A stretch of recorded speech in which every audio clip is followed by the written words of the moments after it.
This is the new Galaxy S24 Ultra. No, it's not. I can't lie to you. This is the new Galaxy S24 Ultra. Although from the outside at least, aside from the new colors, you'd be hard-pressed to tell the difference. The main changes are the much less curved, almost flat screen. It's also a good deal brighter. Their Vision Booster has been, well, boosted to 2500 nits peak outdoor, up from 1700, and you can definitely see the difference, including the viewing angles. They've slimmed the bezels down a touch and also reduced the size of this selfie camera hole punch. We get tougher Gorilla Glass armor now, which is more durable than Victus 2, which we still get with the regular S24 and the Plus. And apparently it's also 75% less reflective, although I can't say I noticed that much difference.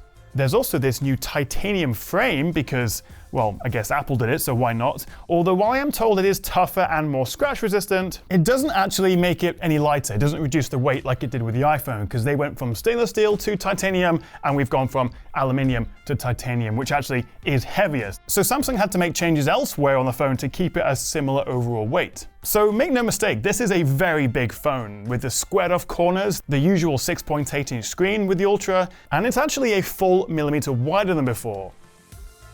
Now on the inside, we've gone from the Snapdragon 8 Gen 2 for Galaxy to, you can probably guess, the Snapdragon 8 Gen 3 for Galaxy. And as a whole, we're looking at about sort of 20 to 25% performance boost over the Gen 2, and with that custom for Galaxy version, which is essentially a slightly higher clocked version of the same chip, you can probably expect another sort of 5% bump over the other 8 Gen 3 competitors.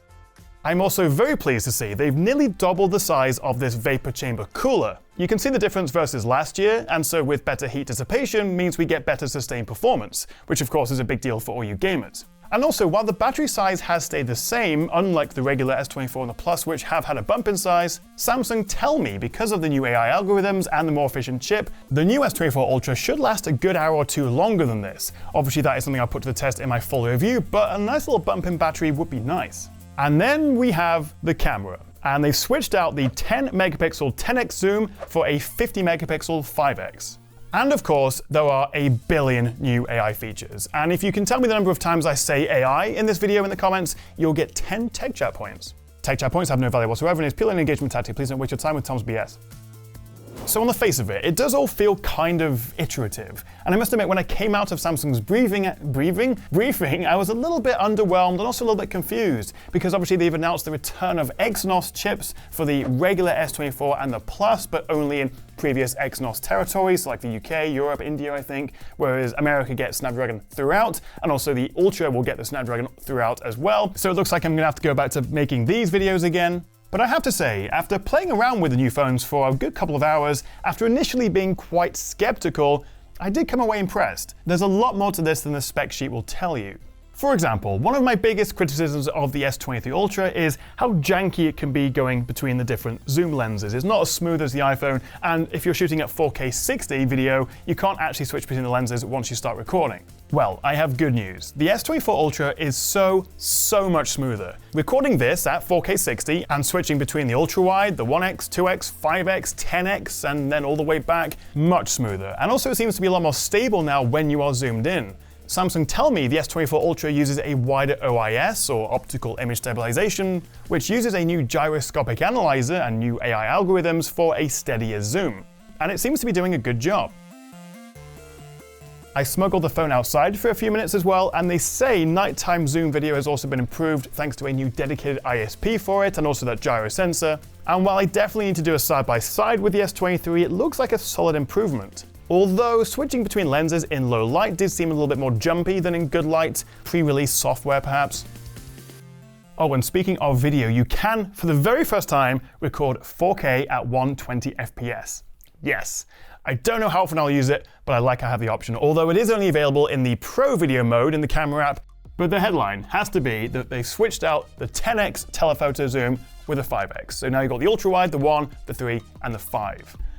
Why? Well, I actually think it's a pretty good idea. Because most people tend to go for the 3 to 5 times zooms, and with the S23 Ultra, there's a big gap in quality after 3 times all the way up to 9.9 times, before that 10 times kicks in. And even then the 10 times is a pretty small sensor, narrow aperture, it's only 10 megapixels, although I'm still pretty impressed with myself for snapping this photo of Miss Swift last year on the S23 Ultra. But I did have to drop the exposure right down and rely on the stage lighting. So now, with the S24 Ultra, we have the same 12 megapixel ultra wide, the same 200 megapixel main lens, same 10x 3x telephoto, and the new 50 megapixel 5x telephoto, which does give us a 60% larger sensor than the current 10x, so it should be quite a lot better, especially in low light.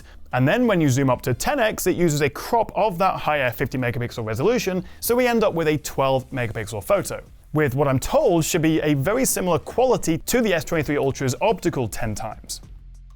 Oh, and you can now shoot portraits with the new 5x lens, something you couldn't and would probably struggle to do anyway with the 10x before. Now, I was a little bit disappointed to find out that this was the only hardware change with the camera, the change of the zoom lens. Everything else in terms of hardware, front and back, is exactly the same as this guy, which doesn't sound like much of an upgrade. But you'd be wrong, or at least I was wrong.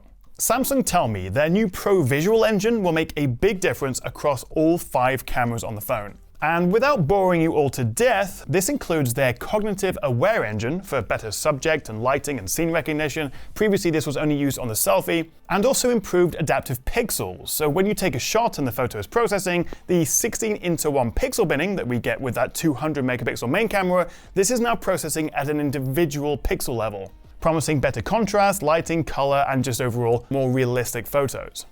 And together with the smoother camera app, the better stabilization, the fact that we now get Super HDR in the preview window now, not just after it takes the photo, and improved third-party support, so your Instagrams, your TikToks, and your Snap cameras can now use more of the S24's native camera features, like laser autofocus, OIS, and Super HDR. It is all stacking up to be a pretty nice upgrade, although of course I will withhold judgment until I can test it properly against this guy and also the 2024 competition. The one thing I do hope we see, and I need to spend more time to actually see if this is the case, is whether they've improved shutter lag. It's been an issue I've had with Samsung's cameras since the beginning of time, really, how long it takes to go from pressing the shutter to, actually taking the picture. But with what Samsung are saying and what I've seen so far, it should be better.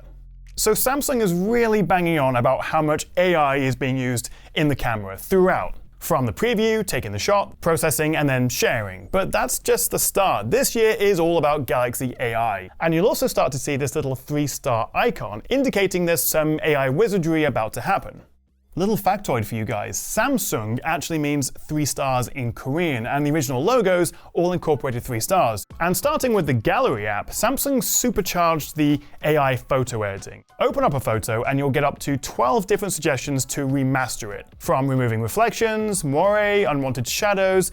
Very handy for quick touch-ups to your shots, and is more powerful than ever thanks to the new NPU on the chip. Although I think generative edit could be my new favorite feature. You can tilt or crop the background, and like we get in the latest versions of Photoshop, it'll use Gen AI to expand your photo and fill in the background. You can also long press or draw around an object and resize or remove it completely, although this does use Cloud AI, so you'll need an internet connection, but it will work on any image, not just ones taken on the S24.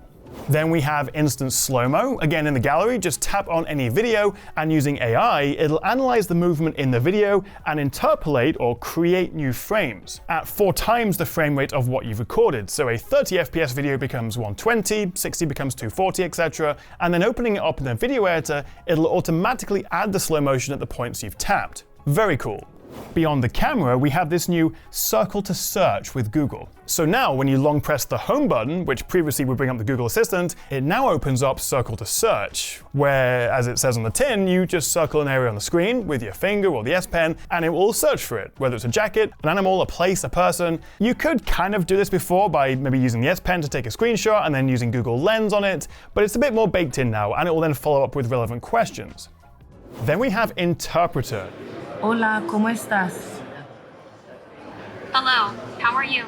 Now this can be all done on device, so I'm going to turn on airplane mode now just to prove it, and if I swipe down and open the interpreter shortcut, from here you can speak in your language and it will then transcribe it, translate it, and speak it back to whoever you're with in their language, even if you don't have an internet connection.